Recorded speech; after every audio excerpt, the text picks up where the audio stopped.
Kalau hukum nasional dalam kajian kami, ini belum ada ketentuan berkenaan dengan hukuman.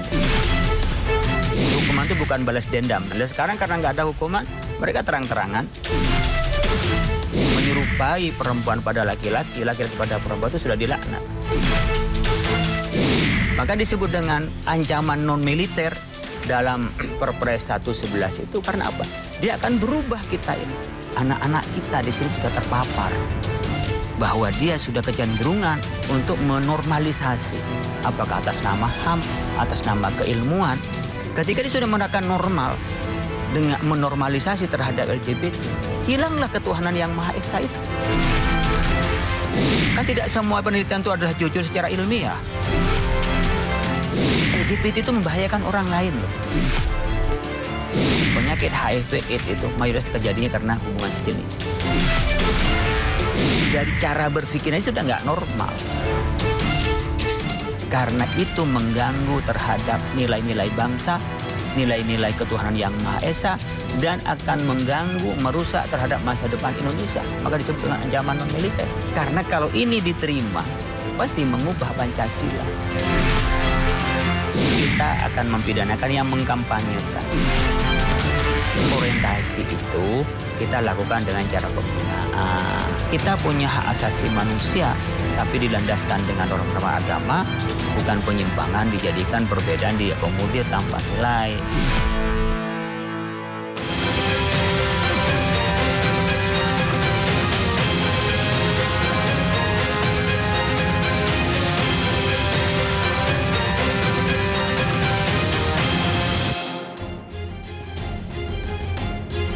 RUU tentang pidana LGBTQ kembali menjadi perdebatan nasional usai Majelis Ulama Indonesia mendorong agar masuk dalam program legislasi nasional. Di sisi lain, muncul kritik dari kalangan akademisi, aktivis HAM, hingga masyarakat sipil yang menilai negara tidak boleh mengkriminalisasi orientasi seksual seseorang. Di tengah perdebatan ini, muncul pula polemik konten BEM Psikologi UI yang menyebut homoseksualitas bukan penyimpangan berdasarkan kajian ilmiah. Lalu di mana batas antara menjaga moral bangsa, melindungi hak asasi manusia, dan kebebasan akademik? Kita akan membahasnya bersama Kiai Haji Holil Nafis, Wakil Ketua Umum MUI di program One on One. Selamat malam Kiai Haji Holil Nafis. Selamat malam, Assalamualaikum. Walhamdulillah bikhair. Waalaikumsalam. Kita langsung saja ya. Kiai, kenapa MUI merasa Indonesia sudah di titik membutuhkan undang-undang khusus pidana LGBTQ nih? Apa ancaman yang sesungguhnya dilihat oleh MUI? Pertama, kami merasa dakwah, fatwa, kemudian menyampaikan kebaikan kepada masyarakat tidak lagi seefektif yang dulu-dulu. Dulu mungkin kita bisa menyampaikan kepada masyarakat menerima, atau yang tidak menerima tidak terang-terangan. Karena menganggap bahwa LGBT itu adalah penyimpangan. Tapi fenomenanya akhir-akhir ini ada di bar, ada pesta sesama jenis, kemudian pacaran sesama jenis di depan umum, lalu di kampus, ya bahkan ada yang mentolerir, menormalisasi dari LGBT ini. Nah, kita melihat dari proses dakwah yang sifatnya edukasi, sifatnya ceramah, sifatnya memberikan pemahaman, penyadaran, tidak efektif lagi. Ini perlu ditingkatkan cara dakwahnya melalui struktural legislasi, yaitu melalui peraturan perundang-undangan, sehingga ini bisa dijerat. Sekarang fenomenanya ketika penegak hukum menemukan penyimpangan di masyarakat, laki-laki dengan laki-laki, perempuan dengan perempuan, pasangan-pasangan yang tidak semestinya dalam konteks ketuhanan yang Maha Esa, karena kita berpancasila, beragama, tidak ada satu agama pun yang memperbolehkan pasangan sejenis. Ini penegak hukum menjadi gamang karena merasa tidak punya pegangan hukum, tidak punya dasar untuk melakukan tindakan. Paling pol mereka membina, paling pol membubarkan, dan saya khawatir kalau ini tidak dilakukan dengan garis hukum yang tegas, nanti ada penegak hukum jalanan. Karena apa? Masyarakat merasa diganggu, merasa terusik nyamanannya, beragamanya, moralnya. Karena jelas ini tidak bertentangan dengan moral Pancasila, bertentangan dengan moral agama, dengan moral bangsa kita. Sehingga kalau tidak ada ketentuan hukum, kemudian tidak ada penegakan hukum, saya khawatir ada masyarakat yang melakukan penegakan hukum jalanan. Dan itu bahaya, menjekios bangsa ini dan tidak terarah gitu. Jadi kita sebenarnya ingin merapikan dalam konteks hukum, saling bersamaan kami ingin melindungi nilai-nilai bangsa kita melalui penegakan hukum ini. Baik, tapi mungkin banyak yang masih bingung karena di KUHP yang baru itu kan sebenarnya sudah mengatur soal kesusilaan. Tapi kenapa masih diperlukan RUU baru yang khusus secara spesifik ini mengatur soal LGBTQ? Apa yang kurang mungkin atau apa yang masih kosong dalam KUHP yang baru yang mengatur soal kesusilaan? Di KUHP 414 dan 415 yang baru itu di KUHP tidak mengatur tentang LGBT. Dia hanya mengatur soal pencabulan. Yang di bawah 18 tahun dengan paksaan maka ada hukuman. Jadi belum mengatur persoalan LGBT sehingga ada kekosongan hukum di sini berkenaan dengan laki-laki, hubungan dengan laki-laki. Bahkan mungkin laki-laki kawin dengan laki-laki itu belum ada hukumnya. Dan disinilah kita harus memberikan dasar hukum, mendorong hukum. Pemerintah bisa inisiasi hukum, bisa juga legislasi, DPR kita inisiasi hukum. Jadi kalau hukum nasional dalam kajian kami, ini belum ada ketentuan berkenaan dengan hukuman. Yang ada sekarang Perpres 111 itu. Dari norma bahwa LGBT bagi ancaman non-militer. Tapi dia tidak sampai pada tingkatan pidana hukuman. Untuk konteks Indonesia, dalam kami berpancasila dalam konsep Islam, karena sumber hukum Indonesia kan ada 3, ada hukum warisan Belanda, ada hukum yang hidup di tengah-tengah masyarakat, ada hukum Islam. Nah dalam konteks ini, dalam konteks hukum Islam, kita ingin membawa tentang norma agama ini, ketuhanan yang Maha Esa, bahwa perkawinan sejenis itu tidak dibenarkan. Dan ini harus menjadi norma bangsa kita yang harus diturunkan menjadi hukuman agar mereka itu jerah. Jadi hukuman itu bukan balas dendam dalam konsep Islam, adalah membuat orang mawani wa zawajir. Mawani itu artinya orang yang tidak melakukan menjadi takut karena ada hukuman yang jelas. Kemudian zawajir itu artinya menjadi orang itu jerah. Jadi konsepnya jadi orang yang melakukan karena ditindak dengan pidana maka menjadi jerah. Sehingga jangankan sampai dia terang-terangan, diam-diam pun takut gitu loh ya. Karena pada hukuman. Dan sekarang karena nggak ada hukuman, mereka terang-terangan. Kita masih ngeliat fenomena mereka ya pesta bersama. Dan ini menjadi masyarakat mungkin merasa normal, apalagi ketika kita menyampaikan ke publik tentang pentingnya undang-undang ini. Dan kami sedang menyiapkan naskah akademik, bahkan nanti bisa juga ada RUU. Meskipun ini sebenarnya tugasnya DPR ya, bukan tugasnya MUI. Tapi kan kita gergetan nih, nunggu mereka untuk inisiasi tidak bergerak.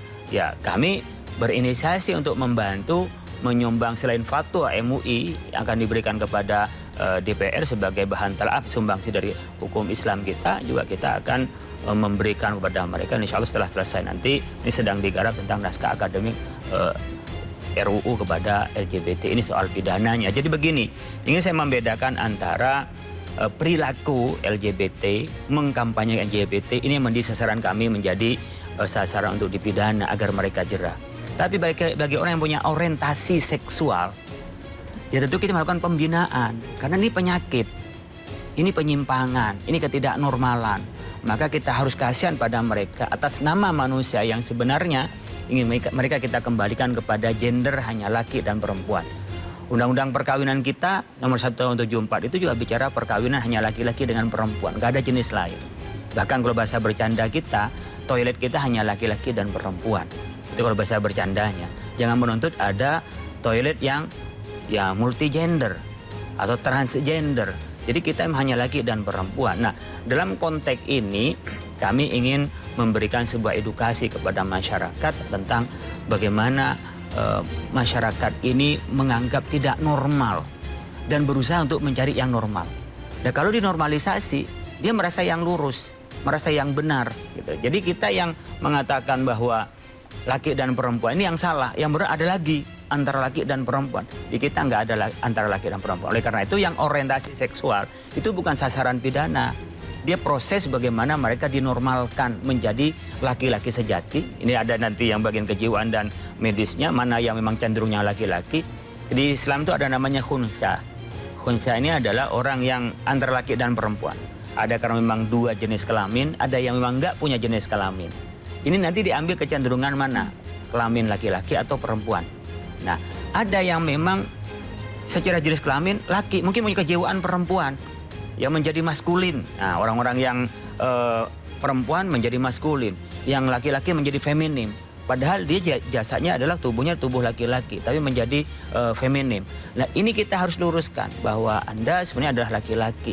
di dalam Islam menyerupai perempuan pada laki-laki, laki-laki pada perempuan itu sudah dilaknat oleh agama kita. Nah, ini kita boleh membuat norma ini menjadi norma hukum yang diresepsi. Bahasanya Hazairin dalam konteks bagaimana mengakomodir sebuah norma menjadi hukum itu namanya meresepsi hukum Islam menjadi hukum nasional. Dan ini bukan hanya hukum Islam sebenarnya. Agama-agama di Indonesia, 6 agama itu tidak ada yang mengakui tentang perkawinan sejenis itu. Oke, tapi berarti yang diatur dalam RUU atau yang bisa dipidana itu adalah perbuatannya ya, bukan orientasi seksualnya. Nah, itu meliputi apa saja perilaku-perilaku atau tindakan yang bisa dipidana nantinya? Kita kan ada yang memang paling parah dalam konteks keagamaan kita. Kalau laki-laki sodomi dengan perempuan, dengan sama laki-laki.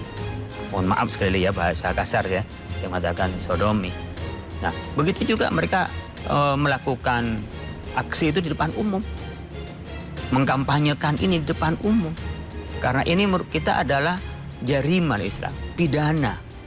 Nah, ketika ditampilkan di depan umum, ini yang dijerat oleh hukum, mengkampanyekan, menunjukkan depan umum, kemudian mereka melakukannya, itu yang menjadi objek nanti pidana.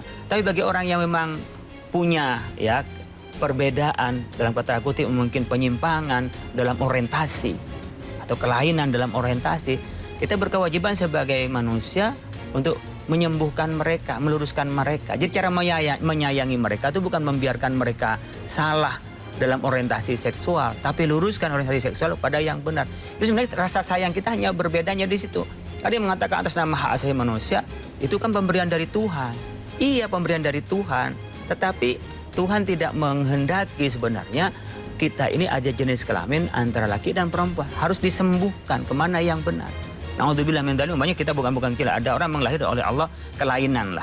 Itu kan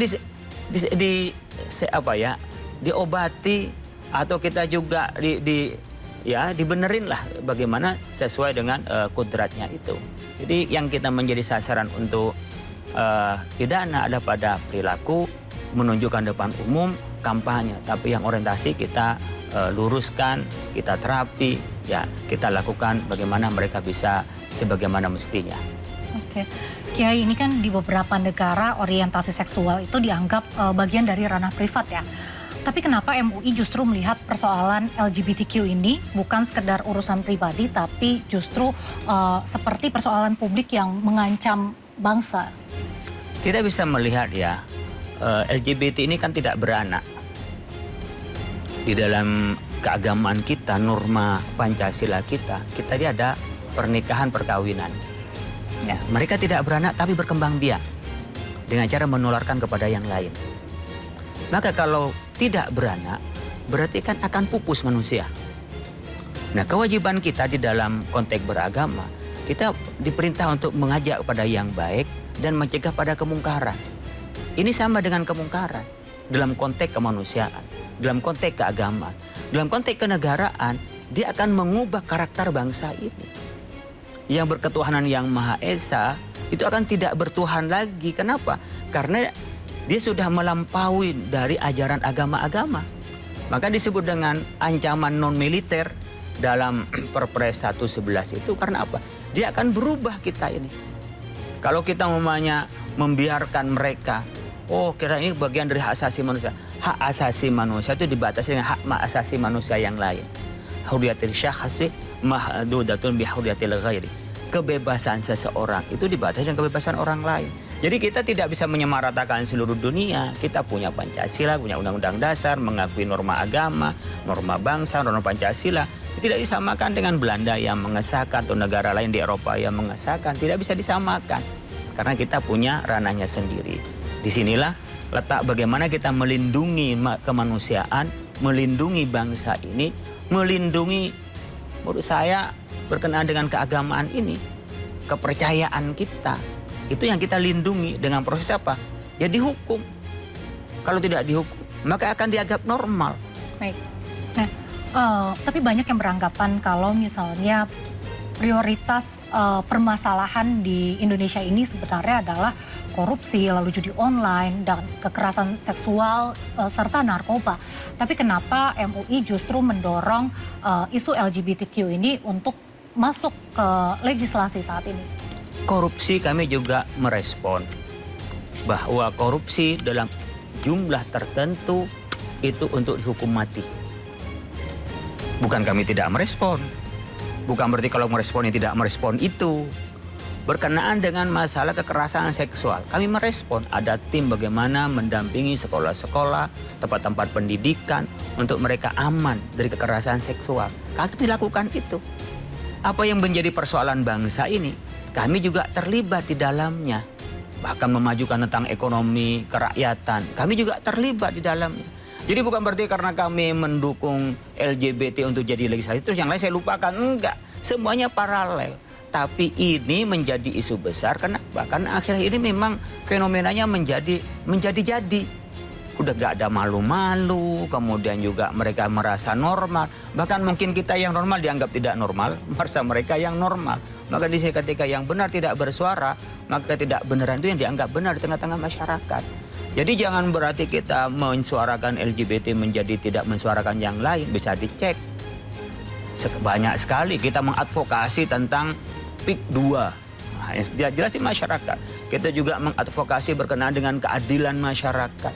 Kita juga banyak hukum yang kita dorong untuk menjadi hukum nasional. Kami kemarin baru saja itu melakukan mudzakarah hukum. Bagaimana kita mencari para relawan-relawan yang itu menggiatkan kehukuman keadilan di tengah-tengah masyarakat kecil itu. Jadi kita sebenarnya kita lakukan. Mungkin yang bersuara seperti itu hanya yang mengamati soal LGBT sehingga merasa terusik dianggap kita hanya ngurusin LGBT. Bisa dilihat di tracking. Untuk sekarang media kan gampang ya. Dengan AI, dengan kita langsung buka di media digital semua bisa kelihatan apa yang disuarakan oleh Majelis Ulama Indonesia. Nah, Kiai, ini ada aktivitas, maksud kami aktivis minoritas gender dan seksual namanya Ecawa Aude yang menyatakan mencuatnya isu Perpres Pertahanan Negara menjadikan LGBTQ sebagai ancaman negara sebagai bentuk pengalihan kemarahan publik. Tanggapan MUI seperti apa? Kita yang nggak repot dengan soal persepsi. Itu kan asumsi. Mungkin ya dia merasa ada isu yang mau dibesarkan terus kalah dengan isu yang LGBT. Kami tidak bicara soal isu, kami memperjuangkan kebenaran. Mau karena amarah kek, tak amarah kek. Tapi fenomenanya akhir-akhir ini adalah fenomena di mana pelaku LGBT, pengkampanye LGBT itu terang-terangan. Dengan 37 LSM yang menolak terhadap bagaimana ide kriminal, bukan kriminalisasi, memang kriminal, mempidanakan kepada LGBT, mereka terang-terangan menolak. Dulu malu. Gimana sih laki-laki pasangan sama laki-laki kan malu dulu. Perempuan dengan perempuan malu. Lah sekarang malah kita ini dipamerkan itu. Gitu. Jadi kami nggak peduli dengan soal pengalihan isu itu soal politik. Ini bicara soal bagaimana kita mendorong tatanan sosial, nilai kebangsaan yang bisa kita jaga. Soal isu, ya silakan yang bermain isu. Kami tidak bermain isu, bermain memperjuangkan kebenaran. Nah, apa usulan RUU LGBTQ ini sudah melibatkan masukan ahli hukum pidana dan juga pakar HAM mungkin? Kita di Majelis Ulama Indonesia itu, ahli hukumnya insya Allah kompeten. Ada yang mantan MK, ada yang memang mantan HAM, ya, dari Komnas HAM yang dulu. Ada yang juga dari perguruan tinggi. Di MUI itu cukup, ulamanya juga, kiainya banyak di MUI. Di samping setelah itu kami juga mengundang pihak terkait. Pakar juga iya, bahkan dari pihak penegak hukum juga iya. Jadi kami melibatkan seluruh unsur. Tapi untuk yang seperti ini nih, mungkin undang-undangnya sebenarnya bukan tugas MUI. Kami ingin membantu legislasi. Kami cukup dengan mengeluarkan fatwa, mengedukasi tentang LGBTQ. Kami lakukan itu mulai tahun 2014 kami mengeluarkan fatwa itu. Melihat fenomena yang masyarakat ini sudah tidak lagi malu-malu. Dulu nggak keluarkan fatwa bukan berarti boleh. Tapi fatwa sebenarnya penegasan terhadap keharaman itu dan sanksi itu agar menjadi sumber hukum, nilai hukum di dalam proses legislasi nasional. Tapi ini tidak diakomodir oleh legislasi kita, oleh legislator kita, kemudian juga fenomenanya tambah menjadi-jadi, disitulah kami berinisiasi untuk bagaimana bikin naskah akademik memudahkan para wakil kita ini untuk membahasnya. Ya Kiai, ini kan para psikolog mengatakan bahwa homoseksualitas itu bukan gangguan mental ya. Apakah MUI menilai ilmu psikologi modern saat ini bertentangan dengan nilai agama? Tapi jangan dibahas dulu karena kita akan kembali usai jeda tetap di One on One.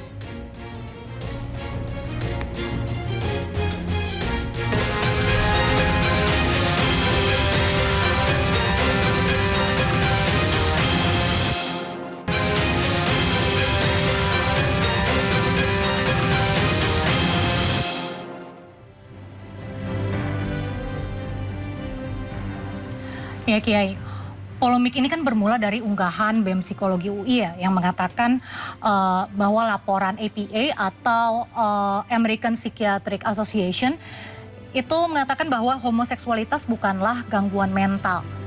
Apakah MUI menilai ilmu psikologi modern yang ada saat ini itu bertentangan dengan nilai agama, ataukah justru ada kesalahan dalam memahami hasil penelitian tersebut? Sebenarnya kalau kita merujuk kepada penelitian sebelumnya, sebelum menjadi arus global tentang LGBT, semua psikolog sepakat bahwa LGBT itu penyimpangan. Tapi setelah ada isu menjadi isu global, melestarikan LGBT di beberapa negara dilegalkan, kemudian muncullah psikolog yang menemukan bahwa itu bukan penyimpangan. Yang saya ingin sampaikan pertama bahwa berkenaan apakah penyimpangan tidak penyimpangan, di psikologi itu juga, di dalam ilmu psikologi juga ada terjadi perbedaan. Yang kedua, kalau dilihat di runut sebelumnya tidak ada perbedaan bahwa LGBT adalah penyimpangan, kemudian ada penelitian terbaru bahwa ini tidak penyimpangan karena sudah menjadi arus global, saya perlu mencurigai bahwa psikolog yang melakukan penelitian itu adalah tidak netral secara keilmuan. Kenapa? Ada motif untuk membenarkan. Seorang peneliti itu dalam riset harus berangkat dari sebuah teori, kerangka yang dibangun atas objektivitas. Tapi ketika dia meneliti berdasarkan subjektivitasnya, maka dia sudah tidak lagi penelitian yang murni. Dia sudah campaign untuk membenarkan. Bisa diuji nanti di lapangan. Perdebatannya tak pernah selesai. Maka saya sayangkan kepada anak-anak UI. Kalau itu karena perdebatan di dalam akademik, dia harus memunculkan perdebatan itu ke publik.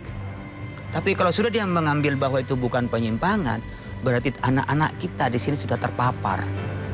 Bahwa dia sudah kecenderungan untuk menormalisasi. Apakah atas nama HAM, atas nama keilmuan. Itu yang kami takutkan sebenarnya. Dari kampus terbaik, dia mungkin bisa mendalami tentang keilmuan, tapi karakter bangsa kita rapuh. Ketika dia sudah menerapkan normal, dengan menormalisasi terhadap LGBT, hilanglah ketuhanan yang Maha Esa itu. Kan itu adalah bagian dari norma ketuhanan yang Maha Esa. Tidak ada yang membenarkan. Makanya perguruan tinggi yang baik seperti UI dan kampus-kampus lain jangan sampai terpaku hanya pendidikan knowledge saja, tapi harus membentukkan karakternya. Harus ada pendidikan penguatan cinta NKRI ini, dan tidak melulu hanya pendapat orang atau terkena pengaruh arus global, harus ditanamkan juga karakter bangsa ini. Jadi kalau berkenaan dengan statement adik-adik kita di sana, saya juga dosen di UI, juga tidak dibenarkan oleh kampus secara kelembagaan. Berarti apa yang terjadi?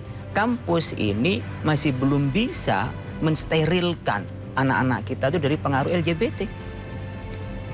Contohnya dengan mereka memberi statement, memunculkan satu pendapat itu dalam kerangka perdebatan ilmiah, itu udah nggak benar. Padahal ini tidak pendapat tunggal. Kalau bahasa agama tidak qot'i, itu dhonni. Qot'i itu tidak pasti, yang semua sepakat. Ini dhonni, bagian dari pola ya perspektif sebagian orang yang oleh sebagian bisa dicurigai ini adalah karena kampanye maka dimuncullah penelitian. Kan tidak semua penelitian itu adalah jujur secara ilmiah. Ada kalanya juga adalah menggiring opini. Kita paham itu. Apalagi ini sudah menjadi isu global yang tersistematis. Ya, seperti yang tadi Kiai katakan bahwa kampus perlu memberikan pembentukan karakter dan juga harus ada pendidikan mental dan spiritual. Tapi banyak akademisi yang mengatakan sains itu tidak bekerja berdasarkan tafsir agama. Nah, menurut MUI, bagaimana seharusnya kampus ini bersikap? Apakah memang terlalu memberikan kebebasan akademik? Ya kan murni ketika belajar itu sains tidak ada intervensi agama nilai apapun. Tapi ketika dia diartikulasikan nggak bisa lepas dong dari norma. Jadi tidak bisa umpamanya bahwa atas nama sains itu kemudian dia boleh melampaui norma. Pada saat dia belajar iya, tapi ketika dia menyampaikan umpamanya ke publik, sainsnya utuh apa enggak? Kan enggak utuh juga membawa sainsnya. Hanya menyampaikan ada pendapat begini dan tidak memaparkan pendapat yang lain. Agama jangan dipisahkan di Indonesia dengan keilmuan. Ini menurut saya dosa pendahulu kita, mendikotomi agama dengan ilmu umum. Bahwa sains harus bebas nilai. Ketika kita bicara bernilai keagamaan lepas dari sains. Kita ini mengajarkan di dalam para pendahulu kita, sains dan agama itu beriringan, terintegrasi. Maka kan muncul split generation. Ada generasi yang di mana dia tahu agama nggak ngerti umum. Yang ngerti umum nggak ngerti agama. Sekarang mulai ada kesadaran pada usia tertentu dia langsung balik 180 derajat ke agama. Mungkin ada orang yang dulu agama jenuh pindah ke umum. Padahal dalam pendidikan kita itu dua-duanya adalah ilmu dari Tuhan. Jadi tidak harus dipisah. Nah ini harus kita lepas dari pengaruh yang memberikan bahwa sains itu bebas nilai. Tetap harus ada nilai. Saat belajar kita menghilangkan subjektivitas iya untuk menemukan sebuah kebenaran. Tapi artikulasinya kita negara Pancasila kok masa bebas nilai sains kita dalam artikulasinya dan aplikasinya. Tapi bagaimana kalau mungkin kasusnya seperti ini, ada dosen yang mengajar atau mahasiswa yang presentasi atau memberikan penjelasan, tapi berdasarkan dengan jurnal internasional terkait dengan isu LGBTQ, apakah itu termasuk kebebasan akademik atau justru bisa menjadi bentuk penyebaran nilai yang bertentangan dengan ideologi bangsa kita? Kita ingin membedakan antara lingkup akademik dan akademik bicara pada publik, dua hal yang berbeda. Di lingkup akademik, apapun bisa didiskusikan. Pendapat bisa dikeluarkan sebebas-bebasnya. Tapi ketika dia merespon pada publik, maka dia juga tidak lepas dari pendapat yang utuh secara keilmuan. Referensi, kita biasa berdebat di akademik, satu memposisikan orang yang menolak LGBT, satu memposisikan yang menerima LGBT. Dalam konteks belajar nggak ada masalah. Maka disitulah adik-adik kita harus diajarkan mana Anda dalam konteks dia menggali keilmuan dan mana sebagai sikap keilmuan. Dua hal yang berbeda. Menggali keilmuan memang ya bebas nilai. Dia harus menelusuri semua dipelajari. Gak usah ditutup tentang cakrawala kita. Tapi ketika kita mengartikulasikan keilmuan, gak boleh kita ini munafik. Gak boleh kita parsial. Harus komprehensif. Jadi kan ada orang belajar ilmu baru separuh parsial. Tapi ketika dia harus diambil kepada publik, dia harus utuh. Dia harus cover both setnya harus sudah penuh dari semua lini itu, dari semua perspektif, dia harus sudah menguasai itu. Dan itu baru menjadi sikap. Jadi antara sikap dan belajar dua hal yang berbeda. Jadi kalau di kampus ada pendapat-pendapat yang nyeleni di dalam kampus, nggak ada masalah. Itu lumrah-lumrah saja. Tapi ketika dia publish bahwa pendapat ini dari kami aktivis psikologi, bahwa ini bukan penyimpangan, paparkan juga dong. Bagaimana dengan dia mengatakan penyimpangan? Nah, dan kalau ini maunya tahap belajar, ya itulah diskusi dengan teman-teman. Disinilah yang saya ingin menyampaikan antara wilayah anak-anak kita yang sedang belajar dan wilayah bagaimana anak-anak kita sudah menyikapi publik, menyikapi opini publik, menyikapi fenomena publik itu dengan keilmuan yang komprehensif. Maka kita menyampaikan kepada pendidik, ya berilah anak-anak di mana mereka wilayah dalam debat di kampus dan mana dia harus menjadi sikap komunitas atau kelompok bahkan dirinya pada sikap-sikap publik itu. Baik. Nah Kiai, banyak pendukung LGBTQ yang mengklaim bahwa sebagian orientasi seksual itu dipengaruhi faktor biologis, misalnya genetika atau hormon. Kalau misalnya memang ada faktor biologis, apa seseorang dapat dimintai pertanggungjawaban secara moral atas orientasi seksualnya maupun perilaku atau tindakannya? Pada saat dia mendapat karunia dari Tuhan, maka dia nggak bisa menolak. Dan tidak ada masalah dengan hal itu. Tidak ada siksa, tidak ada tuntutan, nggak ada pertanggungjawaban. Tapi ketika dia sudah ada kesadaran, dan dia sudah pada usia tertentu mengetahui tentang kebenaran, dan dia tidak mau berubah. Di situ diminta pertanggungjawaban. Dia sudah tahu nih ada kelainan, tapi dia terus bertahan dengan kelainan itu. Sampai dengan kita kena penyakit. Ketika kita kena penyakit, nggak ada kita ini mempertanggungjawabkan dengan penyakit. Tapi ketika kena penyakit kita nggak pernah berobat, nggak pernah berusaha menghilangkan penyakit. Itu kesalahan bagi kita. Karena kita berkewajiban untuk menghilangkan penyakit. Itu penyakit yang tidak membahayakan kepada orang lain, hanya kepada dirinya sendiri. LGBT itu membahayakan orang lain loh. Karena membahayakan. Sekarang yang kita bisa saksikan, penyakit HIV AIDS itu mayoritas kejadiannya karena hubungan sejenis dan nggak ada obatnya. Kemudian kedua, dari hubungan sejenis itu dia akan merusak mental orang. Yang ketiga, dari hubungan sejenis itu dia akan memusnahkan manusia karena tidak ada kelahiran. Yang keempat, dia mungkin seperti yang kemarin lalu mengedit foto anak-anak yang seakan diadopsi oleh dia. Itu kan akal-akalan, kan nggak masuk akal. Udah pasti nggak bisa beranak kok ngambil anak orang. Sementara yang jadi anak itu hasil pasangan jenis yang berbeda. Di situ kan berarti ada ketidaknormalan. Sudah jelas Anda itu pasangan yang tak mungkin beranak. Kok memimpikan anak? Dalam konteks ini aja sudah jelas tidak normal. Kok masih dibilang normal? Kalau memang mau pasangan sejenis, ya sejenis aja, nggak bisa beranak. Mengapain dia juga masih ngambil yang beranak yang sudah jelas dia adalah pasangan yang lain jenis. Di sini kan sudah jelas dari cara berpikirnya sudah nggak normal. Nah, tidak normal pada awal kita pemberian dari Tuhan itu nggak ada pertanggungjawaban. Tapi membiarkan ketidaknormalan, mentolerir ketidaknormalan, tidak berusaha pada yang normal. Padahal sudah ada banyak sarana, diingatkan, disadarkan, dia yang salah. Jadi, wah ini dari Tuhan, tapi tidak disuruh biarkan. Yang saya contohkan tadi, kita dilahirkan na'udzubillah cacat, apakah membiarkan kita tidak berusaha untuk menjadi normal? Kalau memang tidak bisa, wallahu a'lam bishawab, tapi tidak menormalisasi penyimpangan itu. Itu yang menjadi kesalahan. Orientasinya itu sudah salah, tapi tidak pidana. Tapi Anda harus menganggap itu tidak normal. Jangan dinormalisasi. Tapi kalau sudah Anda mengkampanyekan, Anda melakukannya, ya, kemudian Anda juga itulah pidana. Kenapa? Karena itu mengganggu terhadap nilai-nilai bangsa, nilai-nilai ketuhanan yang Maha Esa, dan akan mengganggu, merusak terhadap masa depan Indonesia. Maka disebut dengan ancaman non-militer. Pasti mengganggu. Baik, Kiai, Menteri HAM Natalius Pigai itu mengatakan masyarakat Indonesia belum siap menerima LGBTQ baik secara sosial maupun secara regulasi. Menurut MUI, persoalannya emang masyarakat yang belum siap atau secara prinsip bangsa Indonesia tidak boleh menerima secara legalisasi maupun menormalisasi LGBTQ sampai kapanpun?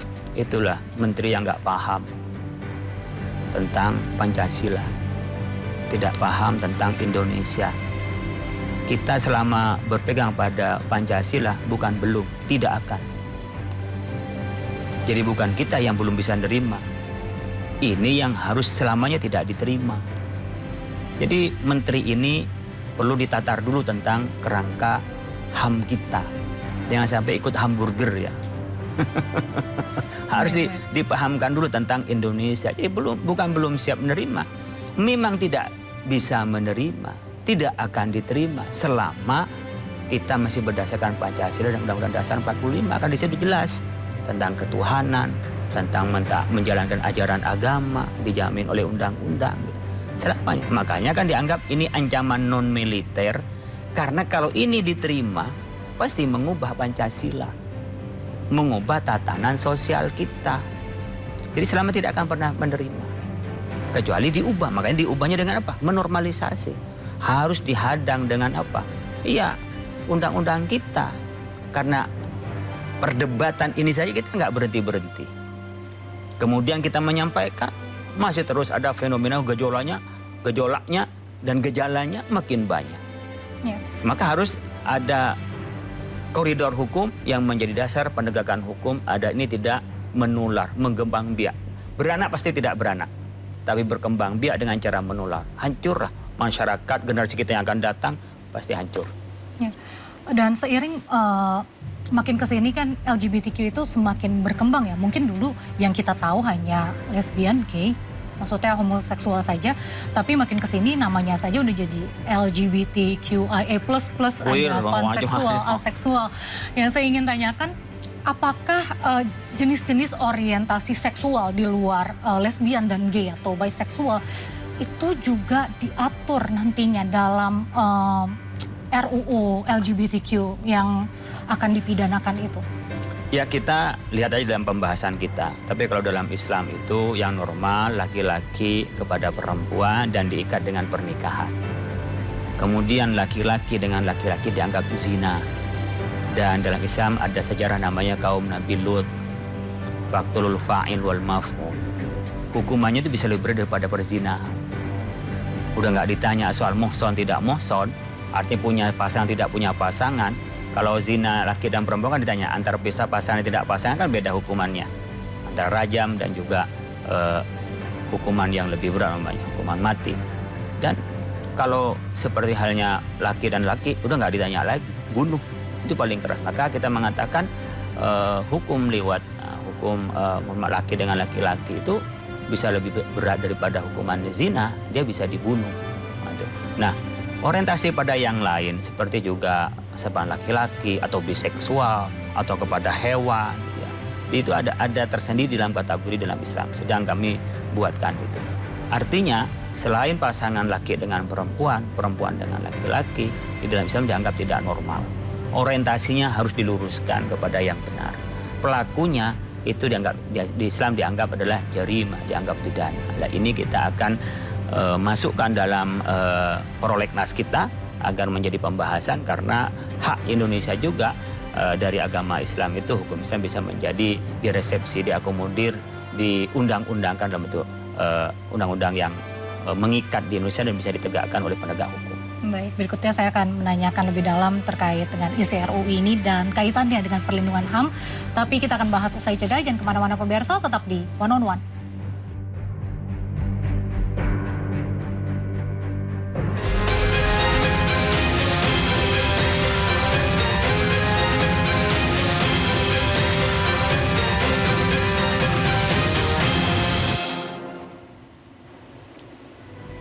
Ya, Kiai, kelompok HAM menilai negara tidak boleh menghukum seseorang hanya karena identitas ataupun orientasi seksualnya.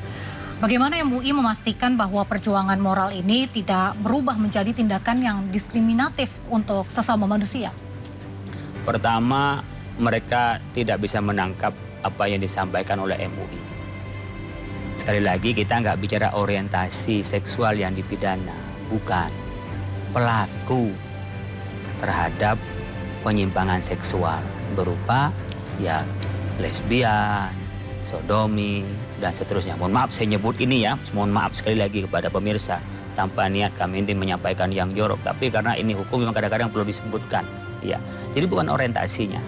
Kemudian kita akan mempidanakan yang mengkampanyekan, karena ini penularan, penggembangbiakannya itu tidak dengan beranak, tapi menularkan. Maka kami menyatakan bahwa yang mengkampanyekan dua itu unsur itu yang sementara ini menjadi konsen kita untuk dipidanakan. Sementara orientasi itu kita lakukan dengan cara pembinaan, dengan cara ya bagaimana mereka itu dibimbing, diluruskan kepada orientasi yang benar. Jadi dua hal yang berbeda. Yang kedua yang ingin sampaikan, ketika Pak Presiden tanda tangan Perpres 111 bahwa LGBTQ bagian dari ancaman non-militer, perdebatan sudah selesai. Kenapa? Negara sudah memberikan keputusan. Hukmul hakim ilzamun wa yarfa'ul khilaf. Ketentuan hakim pemerintah itu adalah tetap dan menghilangkan perbedaan. Jadi Pak Presiden tanda tangan Perpres itu sudah selesai perdebatannya. Ini ancaman. Lah kok masih ada yang mengatakan nggak ancaman? Berarti ini sudah punya agenda lain. Kita harus taat pada pemerintahan yang sah. Kita ikut pemerintah. Jadi ini juga sudah sesuai antara norma agama dengan bagaimana norma bangsa kita dan keputusan negara. Pemerintah dalam ini sudah memutuskan. Jadi saya nggak usah perdebatan lagi. Baik. Maka oleh karena itu kalau ada menteri mengatakan tadi belum bisa nerima, dia belum baca perpres berarti. Terus mengatakan ini ancaman, kok bilang menerima. Kalau nerima berarti kita mau diancam. Militer itu kita bisa dikuasai melalui alutsista dan persenjataan. Ini tidak persenjataan, tapi kita dihancurkan. Lo kok masih bilang belum bisa nerima gimana? Dia pasti nggak akan pernah nerima. Di samping ada undang-undang dasar kita, ada berkenaan dengan keputusan agama-agama. Ini ada keputusan dari presiden perpres yang sudah dengan tegas mengatakan ancaman non militer. Jadi HAM itu silahkan bicara HAM perspektif hamburger, tapi HAM yang dipahami di Indonesia ada perspektif Pancasila dan norma agama. Jadi kita punya hak asasi manusia, tapi dilandaskan dengan norma-norma agama, norma-norma bagaimana dalam kehidupan kita bernegara, konstitusi kita. Ada orang menyebut HAM itu HAM yang bebas nilai, bebas berkenaan dengan ajaran. Jadi tidak sama nama terus sama cakupannya. Jadi bagi kami ini nggak melanggar HAM. Ya mungkin bagi orang seperti di negara yang melegalkan dianggap HAM. Silahkan di negara itu. Masing-masing negara berdaulat. Masing-masing negara punya tujuan bernegara. Masing-masing negara punya kesepakatan. Maka kita menyebut di Indonesia Darul Misak. Negara berdasarkan kesepakatan anak bangsa ini. Karena di sini memperjuangkan tidak lepas dari agama-agama, maka ketuhanan yang Maha Esa itu bisa diperspektifkan dari semua agama. 6 agama dan kepercayaan yang ada di Indonesia dilindungi semua. Dan semuanya tidak ada yang atas nama HAM-nya melegalkan perkawinan sejenis. Nah, tapi kan Indonesia dikenal dengan semboyan Bhinneka Tunggal Ika, berbeda-beda tapi tetap satu. Bagaimana prinsip keberagaman itu ditetapkan atau diterapkan ketika menghadapi perbedaan pandangan terkait isu LGBTQ ini? Bagaimana mungkin orang-orang harus memandang isu ini?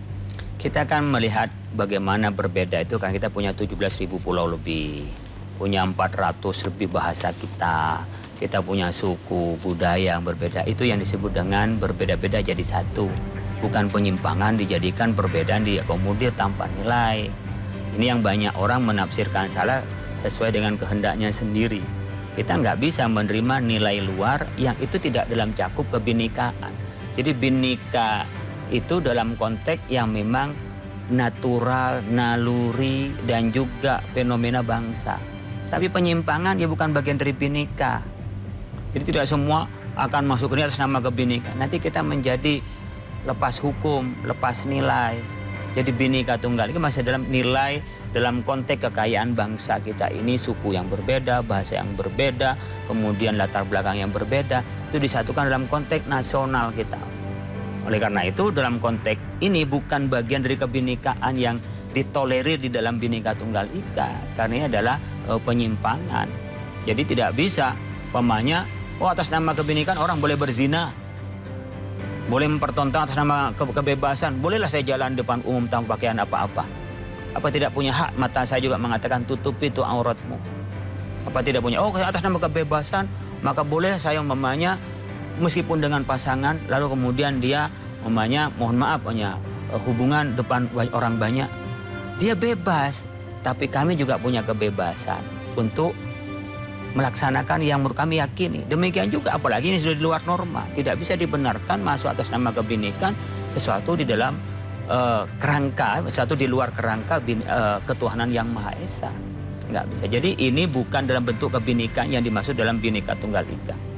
Baik. Nah ini kan banyak yang khawatir kalau nantinya kalau RUU ini disahkan justru muncul persekusi terhadap kelompok LGBTQ ini. Apa pesan MUI terhadap masyarakat agar penolakan terhadap LGBTQ ini tidak berubah menjadi kekerasan atau kebencian terhadap kelompok LGBTQ-nya sendiri? Kita bukan benci, kita sayang agar Indonesia ini ke depan baik. Indonesia ke depan sesuai dengan karakter bangsa kita, tidak berubah dari Indonesia. Masyarakat itu kalau mereka menolak bukan benci, tapi karena apa? Mereka yang nggak normal ini juga bikin atraksi depan kita yang membuat kita ini menjadi tersudut. Kalau Allah Tuhan memberikan azabnya, itu bukan hanya mereka yang berbuat dosa. Kami pun juga, karena itu keyakinan dalam berketuhanan yang Maha Esa. Ada namanya amar ma'ruf nahi mungkar. Kemudian kalau ini tidak ada hukum, orang-orang yang merasa terusik kenyamanannya, terusik keberagamaannya, terusik nilainya, dia malah melakukan persekusi. Mereka secara verbal melakukan persekusi loh kepada kita. Kenapa? Menunjukkan yang tidak nyaman buat kita, melanggar norma. Sebenarnya sudah mempersekusi nilai-nilai kita oleh mereka. Yang dianggap dulu tidak pantas, mereka sekarang malah mengkampanyekan. Malah dengan adanya hukum ini menjadi tertib. Mereka yang menyimpang kayak perzinahan, dia lebih berada di perzinahan, akan dihukum melalui hukum. Kemudian masyarakat yang menemukan seperti punya rumahnya nggak boleh disewakan kepada orang yang sudah jelas nih pasangan LGBT. Begitu juga tempat-tempat hiburan tidak membuka lagi secara merasa normal dengan pasangan LGBT ini. Ada aparat penegak hukum yang menegakkan hukum itu. Sehingga masyarakat nggak perlu melakukan persekusi, tinggal laporkan pada penegak hukum dan ini ada. Jadi tidak berarti persekusi berarti mereka ingin bertahan dong menjadi LGBT. Kita ingin menghilangkan LGBT. Jadi kalau udah nggak ada LGBT, apa yang mau dipersekusi? Kan sama dengan perzinahan. Oh, kalau ada hukum perzinahan, nanti dipersekusi perzinahan. Terus memang Anda mau terus berzina dengan tidak ada hukum?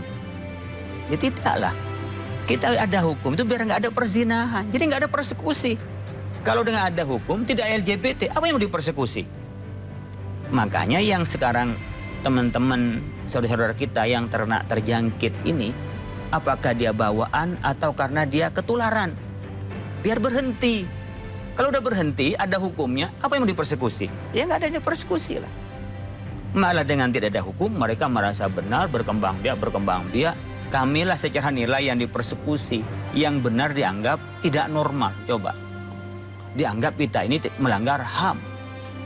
Nggak peduli hak asasi manusia, terus mereka berkembang biak. Terus yang benar disuruh diam. Zaman sekarang menurut saya, yang benar nggak boleh diam. Yang waras tidak boleh kita ini harus bersuara dan harus menyampaikan. Nah kami kan baru bisa bersuara, nggak bisa punya tangan untuk melakukan tindakan. Maka biar kami tidak menegakkan hukum oleh bukan penegak hukum malah menjadi melanggar hukum, bikinlah hukum biar penegak hukum yang menegakkan hukum dan pelanggar hukum tidak ada. Kalau udah tidak ada, apa yang mau dipersekusi? Ya, tadi Kiai mengatakan seperti ada contoh-contoh agar tidak menormalisasi ya, seperti tempat hiburan tidak boleh normalisasi pasangan sesama jenis untuk masuk atau sebagainya, tidak boleh menjual rumah kepada mereka. Sebenarnya apa saja yang diatur mungkin lebih secara spesifik di RUU yang diajukan agar masuk ke prolegnas ini? Ya kita kan pertama ingin membangun kekuatan struktural penegakan hukum yang jelas ada panduannya. Penegak hukum yang sekarang gamang, yang hanya nilai seperti perpres, ancaman, lalu bagaimana cara memperlakukan mereka? Penegak hukum. Ini harus ada aturan hukumnya. Apa aturan hukumnya?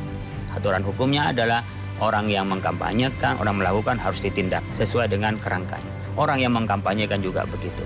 Nah, orang yang punya orientasi berbeda, orientasi seksual yang menyimpang itu kita sembuhkan, kita terapi, ya, kita lakukan pembinaan pada mereka itu, dan sehingga mereka adalah lurus. Ini yang kita akan atur. Ya, bagaimana mereka tidak melakukan itu? Mana yang melakukan, baik itu sampai terjadi mohon maaf ya hubungan atau hanya mereka itu bercumbu, sudah tidak boleh, apalagi depan umum, tidak boleh di depan umum, mengkampanyekan juga tidak boleh. Tentu berdasarkan pada tingkat berat perilakunya inilah akan ada tindakan-tindakan tersendiri sesuai dengan sanksi yang diatur nanti disepakati oleh para legislator kita. Apakah ada rincian mungkin seperti tidak boleh berpakaian seperti A, seperti B, ada aturan-aturan yang dirincikan atau maksudnya indikator seperti orang ini sudah tergolong orientasi seksualnya menyimpang atau bagaimana? Kan ada tindakan pidana, ada tindakan persuasif. Sekarang namanya di penyiaran, sudah tidak boleh laki-laki majak perempuan, itu sudah ada. Begitu juga umpamanya ketika nanti diatur ya laki-laki biar kita identitasnya laki-laki, perempuan identitas perempuan.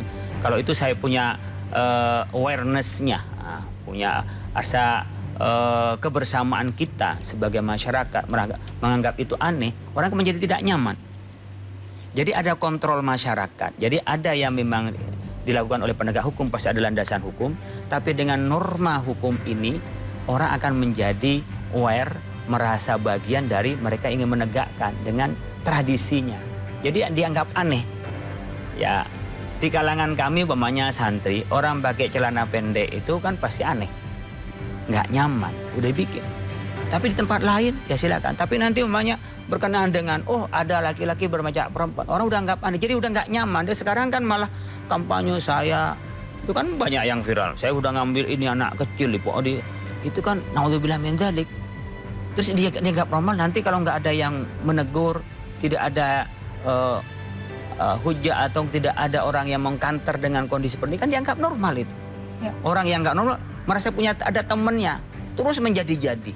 Nah itu yang kita akan melakukan langkah-langkah preventif dengan langkah hukum itu yang kampanye, yang melakukan.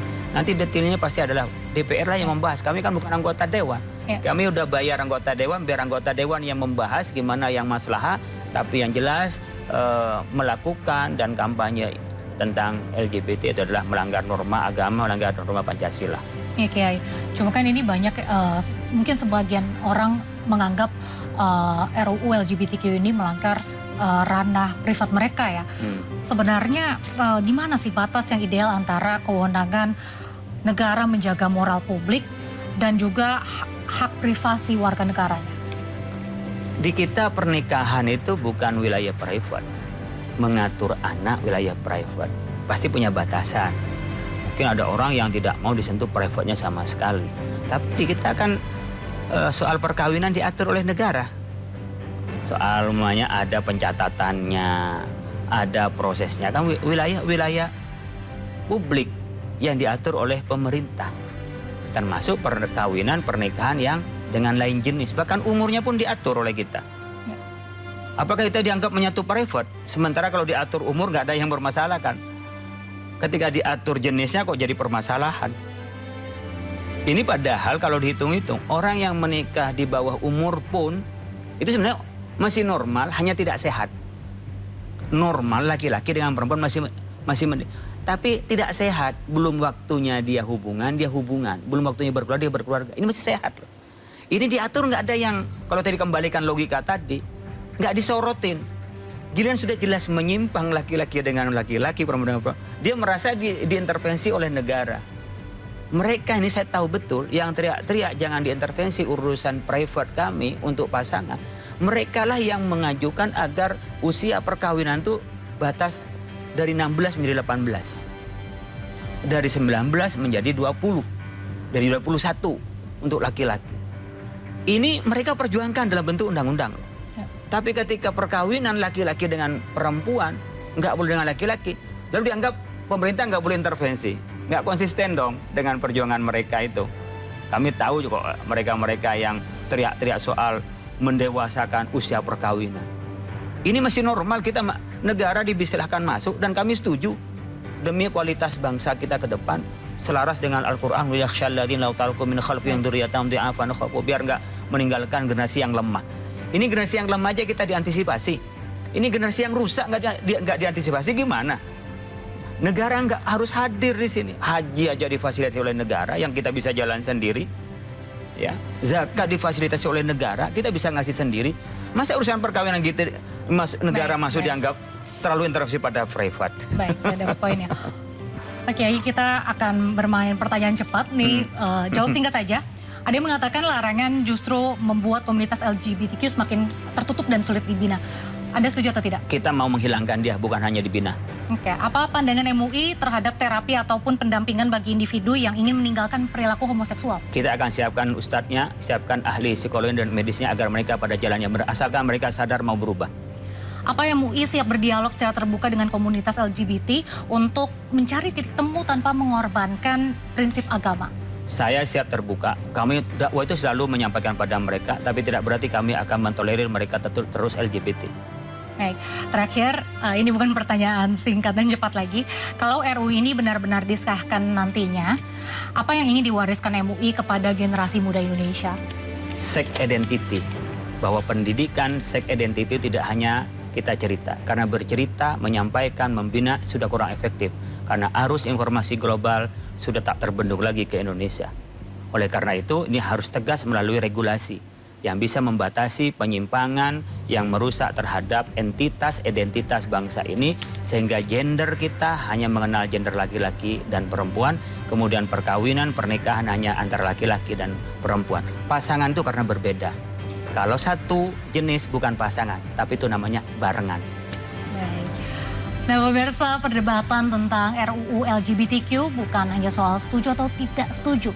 Ini adalah perbincangan tentang bagaimana bangsa Indonesia menjaga keseimbangan antara nilai agama, budaya, hukum, ilmu pengetahuan, dan juga penghormatan terhadap hak asasi manusia.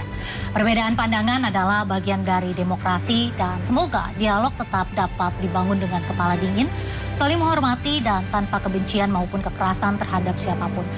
Terima kasih kepada Kiai Haji Holil Nafis, Wakil Ketua Umum MUI atas pandangan dan penjelasannya malam ini. Saya Reza Nadia pamit undur diri. Terima kasih dan sampai jumpa di One on One berikutnya. Terima kasih.